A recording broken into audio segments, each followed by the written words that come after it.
आइए, सुनिए, देखिए, समझिए सनातन सत्य। जैसी दृष्टि वैसी सृष्टि, दृष्टि विज्ञान। कुदरत, कुदरती रचना एवं कुदरत के कानून से शाश्वत सुख की प्राप्ति। जोधपुर के परम पूज्य महात्मा उपासक प्रोफेसर डॉक्टर सोहन राज तातेड़ के निर्देशन में सनातन सत्य।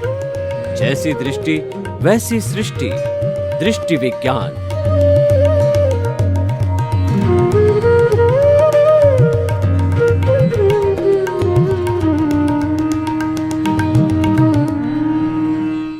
भाई और बहनों, मातृशक्ति को नमन।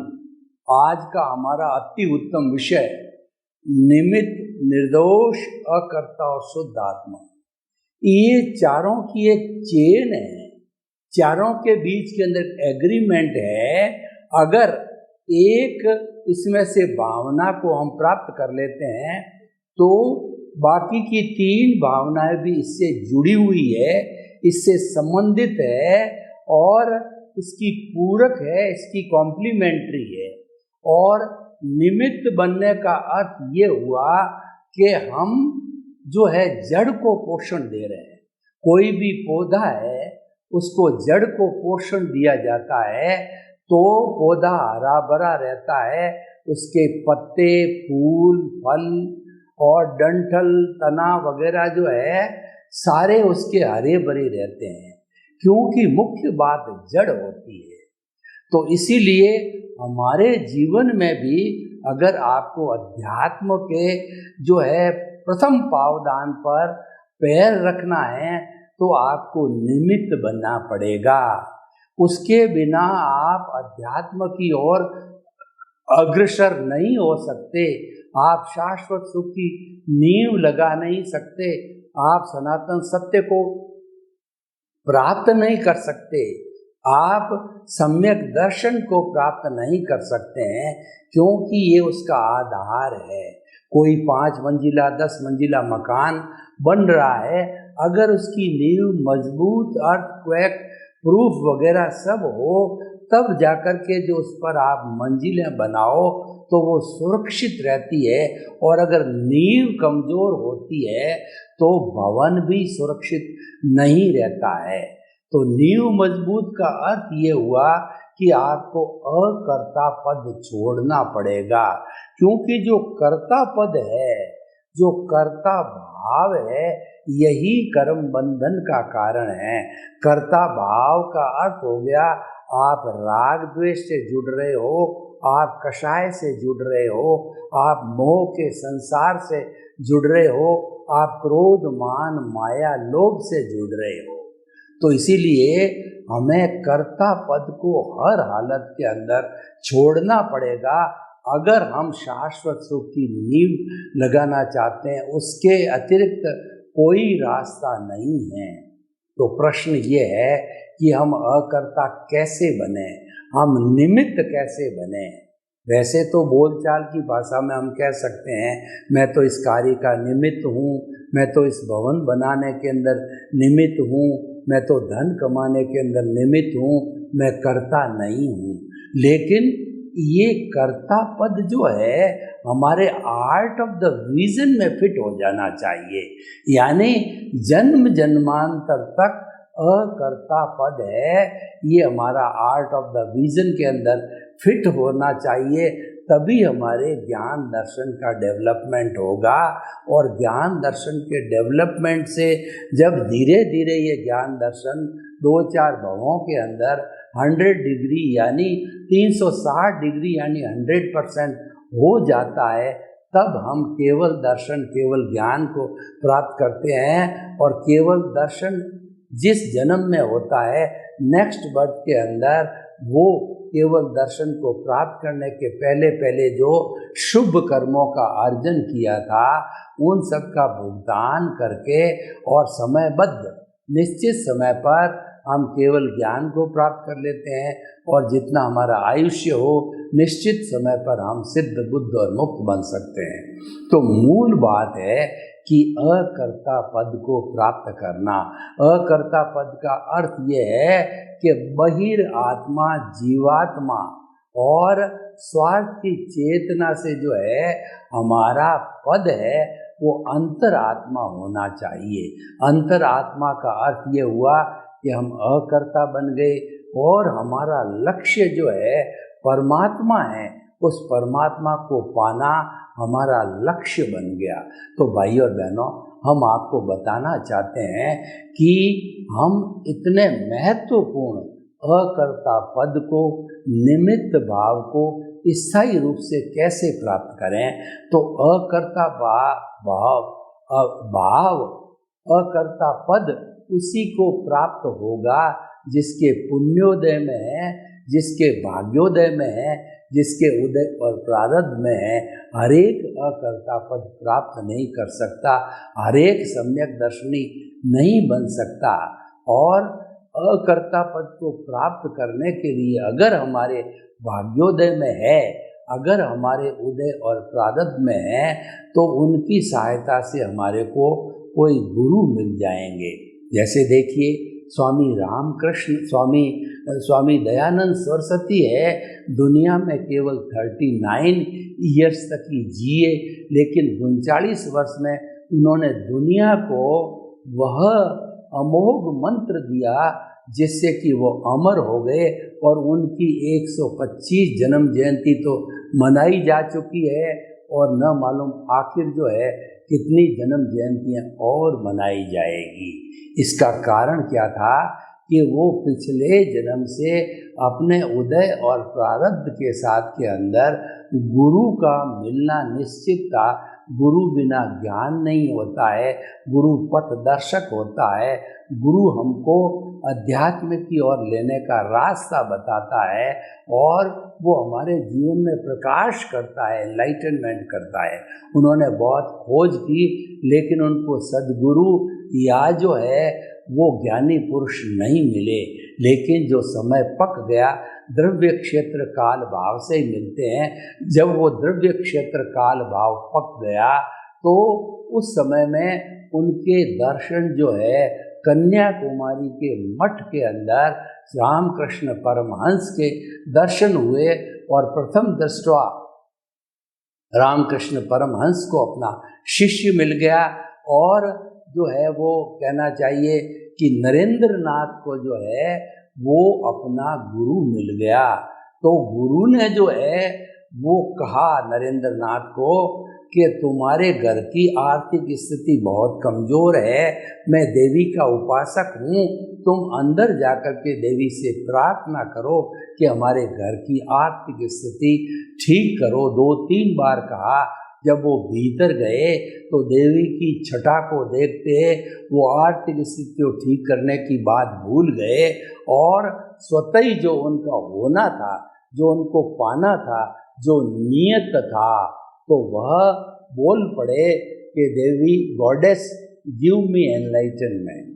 देवी ने कहा तथास्तु, उनको एनलाइटनमेंट मिल गया, वो अकर्ता बन गए और उन्होंने जो बहिरात्मा से वो अंतरात्मा पद पर आ गए, उनको सम्यक दर्शन हो गया और वहीं से उनके जो है वो शाश्वत सुख की नींव लग गई, मोक्ष की नींव लग गई। तो उसके बाद स्नेह स्नेह वो अध्यात्म की ओर बढ़ते रहे। तो भाइयों और बहनों, ऐसा हमारा भाग्योदय हो और ऐसा गुरु मिल जाए तो गुरु की कृपा से, गुरु के अतिशय से, उनके पुण्य से, हमारे पुण्य से, उनके निमित्त भाव से, हमारे निमित्त भाव से वो हमें ज्ञान संप्रेषित करते हैं और हमारे को जो है जैसा स्वामी विवेकानंद को एनलाइटनमेंट मिला, उसी प्रकार जो है वो हमारे को ज्ञान प्रेषित करके और बहिरात्मा से अंतरात्मा पद पर बिठा देते हैं, कर्ता पद से अकर्ता पद पर बिठा देते हैं, अकर्ता भाव पैदा कर देते हैं। यानी हमारी प्रथम मंजिल जो है तय हो जाती है। फिर धीरे धीरे हम जागृति के द्वारा जो है हमारी जागृति, हमारा रियल पुरुषार्थ है। हमारे को जब गुरु ज्ञान प्रेषित करता है तो 3 फोल्डर देता है। एक प्रीतिथि का फोल्डर देता है, यानी अकर्ता बना करके, और यह जो है बात 100% हमारे आर्ट ऑफ द विजन में बिठा दी जाती है कि तुम मन वचन काया से मुक्त शुद्ध आत्मा हो, तुम शुद्ध आत्मा हो, तुम शुद्ध आत्मा हो। जीवन भर जन्म जन्मांतर जो है इसकी अनुभूति करते रहो, तो कुछ जन्मों के अंदर तुम्हारा जितना भी जो है कहना चाहिए कि अज्ञान है, वो अज्ञान इरेज होता होता, और साथ में जो सतत जागृति है वो बढ़ती बढ़ती पीक के ऊपर 48 मिनट्स पर मैं शुद्ध आत्मा हूँ, इस पर ध्यान केंद्रित हो जाएगा। 1 सेकंड के लिए भी ध्यान इधर उधर नहीं जाएगा। ये रियल पुरुषार्थ की पराकाष्ठा है, और ये पराकाष्ठा संपन्न होने पर प्रीतिथि का जो है हमारा ग्राफ 100% पर, और सतत जागृति का जो ग्राफ 100% पर आ गया, और साथ साथ में हमारा जो अनुभव 2% था वह भी बढ़ते बढ़ते 100% ग्राफ के पास पहुंच गया। 360 डिग्री का जो है हमको अनुभव हो गया, यानी आत्मा का स्पर्श होते होते हमारे को स्पष्ट वेदन हो गया, हमारे को केवल दर्शन हो गया।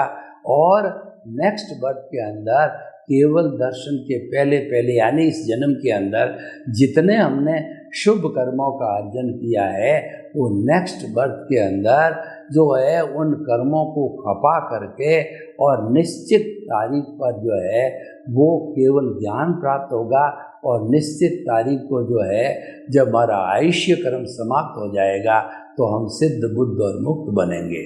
तो भाई और बहनों, अकर्ता यानी निमित्त भाव आपके मस्तिष्क में, आपके आर्ट ऑफ द विजन के अंदर एक बात ये होना चाहिए कि इस संसार की कर्ता कुदरत है, और कुदरत ही जनरेटर, ऑपरेटर और डिस्ट्रॉयर है हमारे उदय और प्रारब्ध की, और वही इस पूरे ब्रह्मांड का संचालन करने वाली है।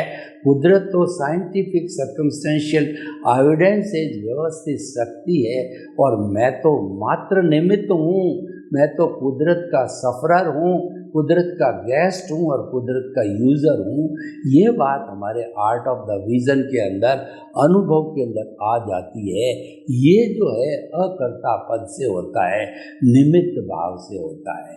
अब हमने निमित्त भाव को पैदा कर लिया तो साथ साथ में 3 गुण जो है हमको बोनस में रूप में ऑटोमेटिकली प्राप्त हो जाते हैं, क्योंकि जो है वो अकर्ता पद के साथ में, निमित्त के साथ में निर्दोष जुड़ा हुआ होता है। यानी कि हमारे निमित्त भाव के कारण हमको लगता है कि पूरी सृष्टि वीतराग है और कोई व्यक्ति इस दुनिया में दोषी नहीं है।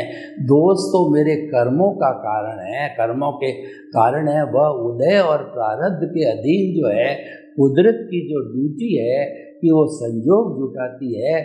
तो जिस व्यक्ति से जो है हमारा कर्जा लिया हुआ है, जिस व्यक्ति के साथ में हमारा लेन देन है, हमारा हिसाब है, तो कुदरत जो है उन कर्मों का भुगतान कराने के लिए, एनओसी प्राप्त करने के लिए उस व्यक्ति को हमारे सामने खड़ा कर देती है लाके। निश्चित समय पर उदय प्रारब्ध जब होता है, हम कहते हैं इस व्यक्ति को मैं तो जानता ही नहीं, इस व्यक्ति को तो जन्म से आज तक जो है मैंने कभी दुर्व्यवहार नहीं किया और कभी भी इसको धोखा नहीं दिया, तो ये मेरे को धोखा कैसे दे रहा है। परंतु वास्तव के अंदर वह जो है पिछले जन्म के अंदर आपने उसको धोखा दिया था, आपने यानी जो शरीर था उसने धोखा दिया था। और जो वर्तमान की हमारी आत्मा है, वो आत्मा की एविडेंस थी, उसकी हाजिरी है, जिसकी कि आज भी हाजिरी है और आने वाले समय में भी हाजिरी होगी। हम खुद तो उस व्यक्ति को भूल सकते हैं, आत्मा नहीं भूल सकती है, कुदरत नहीं भूल सकती है। कुदरत का जो न्याय है वो हुआ सो न्याय है, बहुत सॉलिड न्याय होता है। उसमें भूल की कोई गुंजाइश नहीं होती है, और वह व्यक्ति जो है हमारे हिसाब चुकता करने के लिए, हमारे को एनओसी लेने के लिए और देने के लिए वो आता है, तो हमें तो उसके प्रति कृतज्ञता ज्ञापित करना चाहिए कि हे कुदरत माँ, तुमने इसको भेजा है, तो मैं इसको धन्यवाद देता हूँ, कृतज्ञता ज्ञापित करता हूँ कि ये मुझे एनओसी देने के लिए आया है। ऐसे समस्त प्राणियों से जब एनओसी प्राप्त हो जाएगी, तभी जो है मैं सिद्ध बुद्ध और मुक्त बन सकूँगा। तो भाई और बहनों, ये निर्दोष बात हो गई। तो निमित्त, निर्दोष और अकर्ता की बात तो मैंने आपको पहले बताई है कि अकर्ता होने से हम निमित्त भाव में आते हैं, और निमित्त भाव के अंदर आने से हम केवल जो है हमारा कार्य है उसके करने के जिम्मेदार होते हैं। निमित्त भाव कैसे आता है, मैं आपको बताऊं कि मेरे को एक बढ़िया जो है मसालेदार चाय बनानी है, तो मैं क्या करूँगा, पत्ती लूँगा, दूध लूँगा, पानी लूँगा, भगोना लूँगा, और जो है मसाला डालूँगा, अग्नि पे गरम करूँगा, चीनी डालूँगा, और फिर उस उकाड़ा 3-4 बार उकाड़ा लेके उसको अच्छी तरह से हिलाऊँगा। तो फिर जो उसके बाद के अंदर एक बहुत बढ़िया मसालेदार चाय मेरे को मिल जाती है। अब मैं कहता हूँ कि वो चाय मैंने बनाई, तो मैं अगर अकर्ता हूँ तो मैं कह ही नहीं सकता कि मैंने बनाई है, क्योंकि 10 कंपोनेंट्स ने मिलकर के और 10 जो वस्तुओं ने मिलकर के वो चाय बनाई है, उसमें से मैं केवल एक, मेरा हाथ कहिए या मैं खुद कहिए जिससे मैंने उकाड़े लिए है, वो निमित्त बना, तो वो मेरा निमित्त भाव था। इसी तरीके से निमित्त, निर्दोष और अकर्ता, हम हर चीज़ में अपने आप को निमित्त मानने लग जाते हैं कि इस बच्चे को किसने जन्म दिया, मैं निमित्त भाव से मैंने जन्म दिया। ये धन किसने कमाया, निमित्त भाव से मैंने कमाया। ये घर किसने बनाया, ये निमित्त भाव से मैंने बनाया। और ये जो बैंक बैलेंस किसने बनाया, कि निमित्त भाव से मैंने बनाया। क्योंकि उस बैंक बैलेंस को बनाने के लिए मेरे साथ में कितने कितने लोगों का सहयोग होता है, कितने लोग उसके अंदर कर्ता होते हैं, और व्यवस्थित शक्ति है उन सबको सहयोग करती है, वो संयोग जुटाती है, वो द्रव्य क्षेत्र काल भाव जुटाती है, तब जाकर के वो बैंक बैलेंस बन जाता है। उसमें ट्रेडर आते हैं, परचेजर आते हैं, सेलर आते हैं, और उसके लिए दुकान होती है, और उसके लिए काम करने का टाइमिंग होता है, यानी कि काल होता है और भाव होता है। वो जो है उस बैंक बैलेंस को बढ़ाने का, तो ये संयोग के माध्यम से वह बढ़ता है। तो हम जो है उसके जो है वो अकर्ता बन जाते हैं। तो निमित्त, निर्दोष, अकर्ता। और चौथा जो आता है वह है कि शुद्ध आत्मा के दर्शन करना। जब हमारा कोई स्वार्थ नहीं होता है, हमारा कोई राग द्वेष नहीं होता है, हमारी भावना शुद्ध होती है, तो हमें हर आत्मा के अंदर मेरे जैसी शुद्ध आत्मा के दर्शन होते हैं। यानी कि जो 84 लाख जीवा योनि के असंख्य अनंत प्राणियों के अंदर विराजित शुद्ध आत्मा को निर्दोष दृष्टि से दर्शन कर उनको नमन करता हूँ। हमारी ऐसी भावना हो जाती है कि हर प्राणी में वही आत्मा है जो राम में, कृष्ण में, घोड़े में, गधे में, ऊंट में और मेरे में और आप में, सामान्य दृष्टि से वो समान, सब में समान है। लेकिन ये जो विविधता हमको दिखाई देती है, वो हर लिविंग पर्सन के जो है अलग अलग कर्म होते हैं, अलग अलग उदय और प्रारब्ध होते हैं। इस कारण से वह विविधता अलग अलग रूप में, अवस्था रूप के अंदर दिखाई देती है। तो भाई और बहनों, निमित्त, निर्दोष, अकर्ता और शुद्ध आत्मा है, ये चारों ही जो है एक की प्राप्ति के बाद में चारों ही प्राप्ति हो जाता है। जैसा इसका रिवर्स साइड में देखो कि अहंकार जब सिग्नेचर करता है तब कोई भी कानून बन जाता है, ऑर्डिनेंस बन जाता है, और वो हमारे पर लागू हो जाता है। उसके अंदर जितनी कर्मेंद्रियां हैं वो काम करने को लग जाती है। तो अहंकार जब अकेला नहीं आता है, उसके साथ के अंदर क्रोध, माया और लोभ तीनों ही बैंक जो है वो बैकडोर एंट्री से आ जाते हैं।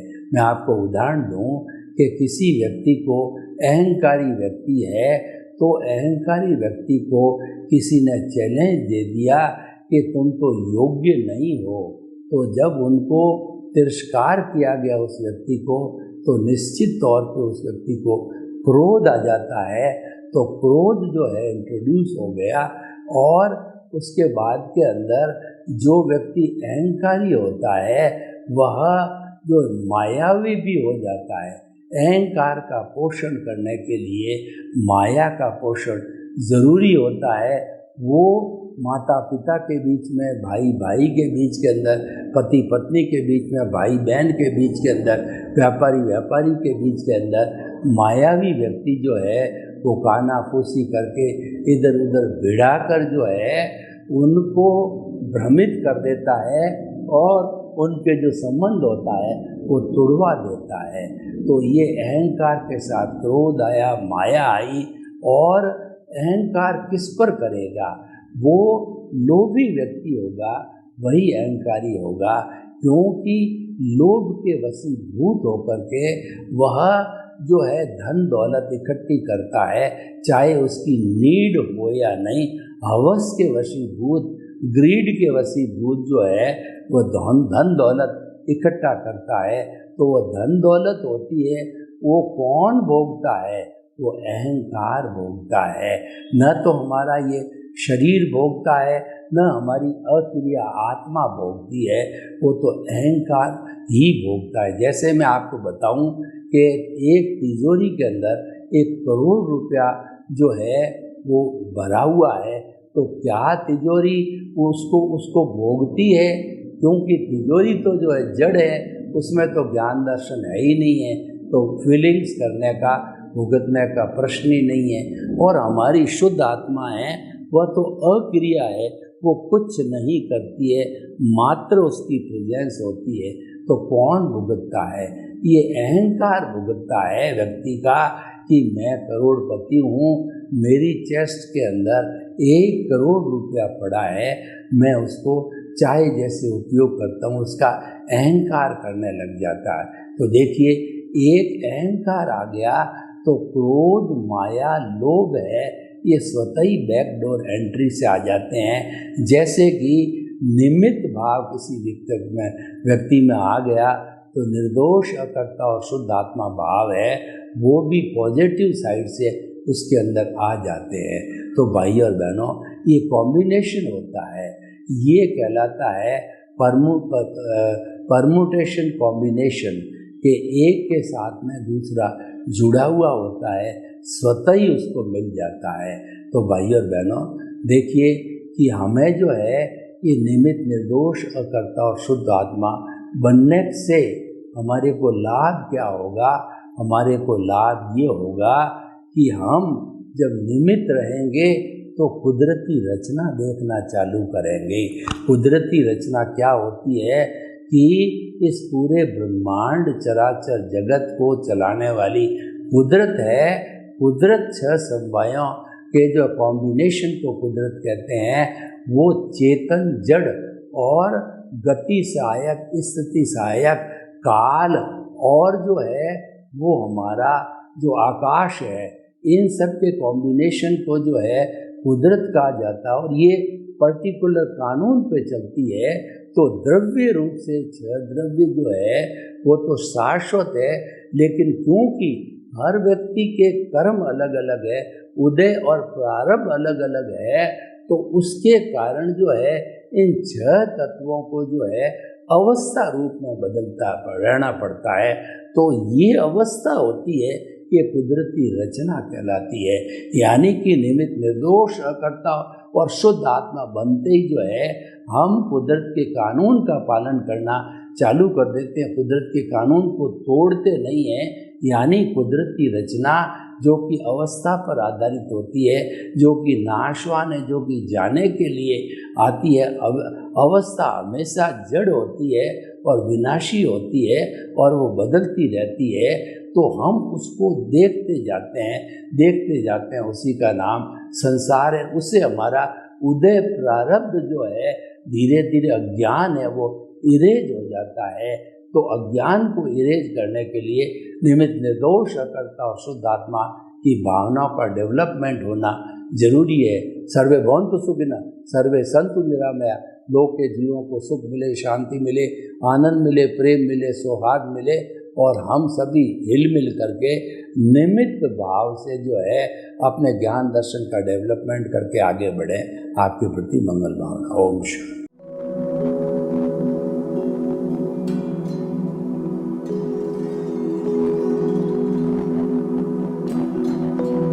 एक ऐसा अंतर्राष्ट्रीय ख्याति प्राप्त मानव जो गुरु प्रेरणा से पिछले 20 वर्षों से वानप्रस्थ जीवन जीते हुए 24 घंटे मानवता की सेवा में संलग्न है। एक ऐसा मानव जो अभी राष्ट्रीय, अंतर्राष्ट्रीय टीवी चैनलों पर 7,500 एपिसोड के माध्यम से सनातन सत्य, आत्मविज्ञान एवं पुनरुत्थान व्यवहार एवं निश्चय जगत के जीवनोपयोगी विषयों पर हृदय स्पर्शी प्रवचन कर चुका है। उस मानव का नाम है महात्मा उपासक प्रोफेसर डॉक्टर सोहन राज तातेड़। प्रोफेसर तातेड़ द्वारा योग, दर्शन, शिक्षा विषयों पर रचित पीएचडी स्तर के 250 शोध ग्रंथ भारत के 100 प्रतिष्ठित विश्वविद्यालयों में शोधार्थी पढ़ रहे हैं तथा वे सभी शोध ग्रंथ वहां की सेंट्रल लाइब्रेरियों में उपलब्ध हैं। महात्मा सोहन राज ने अभी तक हजारों स्कूलों, कॉलेजों, विश्वविद्यालयों एवं संस्थाओं में सेमिनार, वर्कशॉप, कैंप लगाकर लाखों विद्यार्थियों को योग, दर्शन, शिक्षा का प्रशिक्षण देकर उन्हें सुसंस्कारित किया। डॉक्टर तातेड़ ने भारतीय संस्कृति उत्थान के 4000 से अधिक समसामयिक विषयों पर आर्टिकल लिखकर ऑनलाइन जर्नल, पत्रिकाओं, वेबसाइट्स पर प्रकाशित किया, जिसका उपयोग लाखों पाठक कर रहे हैं। उपासक तातेड़ के 5000 से अधिक आज का सुविचार, आज का शुभ संदेश, आज का मंगल भावना योग आदि चिंतन websites, Twitter, blogger, Facebook, YouTube माध्यमों से लाखों लोग अपना जीवन निर्माण कर रहे हैं। मानवता के मसीहा ऐसे महामानव महात्मा सोहन राज तातेड़ के प्रोफाइल को अभी तक विश्व के 20 लाख दर्शक यूट्यूब पर, 12 लाख गूगल पर एवं लाखों दर्शक फेसबुक, ब्लॉगर, ट्विटर और इंस्टाग्राम पर देख चुके हैं।